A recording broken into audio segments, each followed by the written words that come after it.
My name is Karen and I was a part of the organizing committee of BioCon 2021, so I'll talk a bit about it.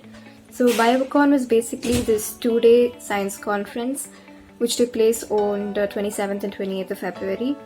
This was mainly done to commemorate National Science Day, which was on the 28th.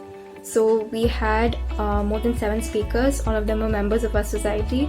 Most of them were bachelor students, some were masters, and one was a PhD scholar. We also had keynote talks given by eminent professors. We had discussions on various relevant issues. One of them was how we as students can influence the government to tackle climate change. And we also had an interactive quiz in between.